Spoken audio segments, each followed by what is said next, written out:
The Democratic Alliance is holding its Leadership Elective Federal Conference next weekend. The Congress of about 2,000 delegates will take place virtually this year. The contenders for the leadership role are current interim leader John Steenhuisen and former youth leader Mbali Ntuli. Current Federal Council chairperson Helen Zille will go head-to-head with Mike Moriarty, and the role for deputy federal chairperson has 3 standing candidates. The internal debates will take place in 2 parts, and the suitable candidates will be announced on the 1st of November. So joining us to discuss what will possibly come out of the party's Federal Congress is political analyst Sanusha Naidu. Sanusha, thank you for your time, and thank you so much for joining us on Weekend Dawn. Now, John Steenhuisen or Mbali Ntuli, who in your opinion has the popular vote among fellow DA members? Good morning, Jacob. I think, just from what I've been hearing and speculation, it seems that John Steenhuisen does have the edge over Mbali Ntuli. As much as she's been a very strong candidate and she's been vocal, and I've seen 1 or 2 of her interviews even on your news agents and on your news desk as well, I think there's a dynamic in the DA which you can't ignore, and that is where does the majority of the constituency of the base feel safer with, and with whom. So I think there you're going to find that this is where John Steenhuisen has the edge over Mbali Ntuli. But at the same time, I think that this is just a race, and it's a race for who becomes leader of the party. The bigger question and the bigger structural question for John Steenhuisen, if indeed he wins the position of leader of the Democratic Alliance, will be how does he take forward the policies that they've been discussing, particularly this idea that we have to move away from a kind of race-based approach around transformation, more towards a kind of meritocracy, but also this idea that there needs to be a leveling of the playing field. Now, if you read their policy document, they do recognize that there have been contradictions in the context of some of their own policies. There have been contradictions with regard to the liberal approach in certain spaces and in certain ways, but they don't really deviate from that. And I think that's going to be the big challenge for John Steenhuisen. Does he want to make the party remain, and we've seen in the last election, just an opposition party which very much is on the brink of perhaps in some municipalities in next year's election having to defend their position, defend their foothold in certain of the municipalities, have to basically also consider what kind of coalition partners they go into. The experience from the Eastern Cape has not been one that they feel that they can actually look at and say, yes, we've done that. I think they have a very important foothold in the Western Cape, but even in the smaller towns in the Western Cape, I think it's not been a kind of record that they can be proud of. So I think at the end of the day, this elective conference, this virtual elective conference that's going to take place over 2 days, I think has to be more than just who wins, because then we end up doing nothing more than focusing on this kind of very depressing style of U.S. politics. And when you say depressing, I'm talking about the past 12 months for the DA. It's been tumultuous. It's been crazy since October last year, when the likes of Musi Maimane left the party, as well as Herman Mashaba. And now you look at this elective conference being a virtual one. Does that set the tone that it's going to be a very depressing one, considering that it's all virtual votes, etc.? I think for certain quarters it won't be depressing. It will be new. We've never had this in the past, or maybe we had, and my memory is getting very rusty. But I think it's quite a new innovation in terms of using technology in how you vote. I mean, we've heard a lot about electronic voting, but we also know there's a downside to that.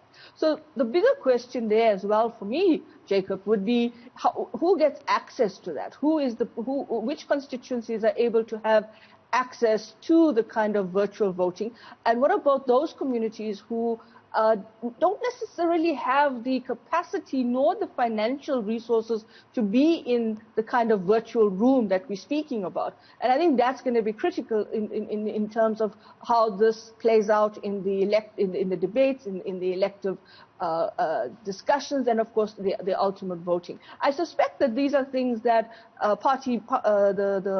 the election observers and those that are responsible for this virtual conference in the DA would say to me, no, Sanusha, that's not right. We've got everything covered. We've moved. We've created voting centers, or we've created kind of virtual town halls. We've managed to connect people, etc. But I'm still a little bit more hesitant and cautious, because I do think that there's a section of the population that still have to, get around this idea of a virtual space, and more importantly, how a virtual space works in elections and voting. And I don't think everybody has access.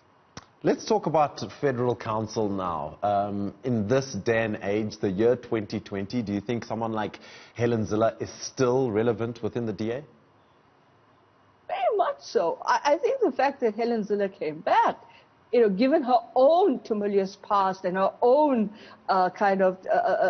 fight in the DA, and the fact that she was censored and she was reprimanded and there was action taken against her when Musi Maimane was the leader of the party, and the fact that she has bounced back, that tells you in many ways that, yeah, she is definitely a figure to contend with, somebody that you can't dismiss. And, now that she's going up for the position of Federal Chair Council up against Mr. Moerati, I think it's going to be very interesting, because very much in the way that we look at the SG position in the ANC and we say how powerful that position is, how much of that position is about the daily operational structure and context of the party, I think having that position as well in the DA is equally important, strategic, and definitely links up to the way you structure your constituency. So yes, she is a contender. She is somebody that you can't ignore, and definitely she's in a way, in inverted commas, the comeback kid in the DA. And what are your thoughts on this past 12 months for the DA, as in how it affects any DA supporter out there? Do you think their vote has been affected, specifically the black voter that the DA is trying to appeal to? I do think that because the DA is such a broad church, it's got so many camps camping in its space that it's difficult for one particular camp to say, I'm at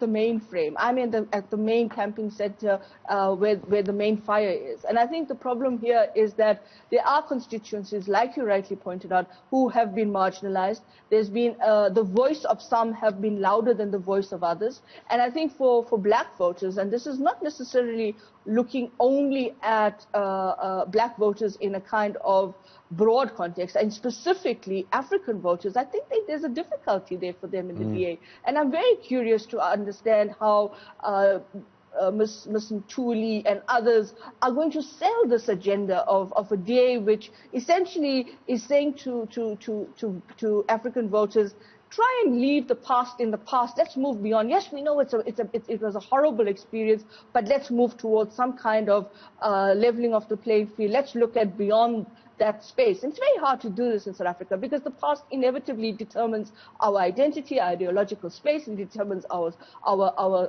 generational issues, but it also determines our livelihood, our material status. And so I think in a large way that those voters are going to have difficulty in what the DA is putting forward on the table, and I'll be curious to see how they take that out into the local government elections, particularly in those municipalities where they may not be, they may be in a very, very delicate context. And so they may actually have to start thinking about coalition partners. But we know in South Africa and elsewhere in the world, when you start talking coalition, sometimes those partners are not the legitimate partners you want. Sanusha Naidu, we'll leave it right there. Well said. We're looking forward to an internal debate scheduled for the 26th and the 28th of October. That will give us a clearer indication on what we can expect when this virtual Congress finally takes place for the DA. That was political analyst Sanusha Naidu talking to us about the upcoming DA Leadership Elective Federal Conference set to take place next weekend.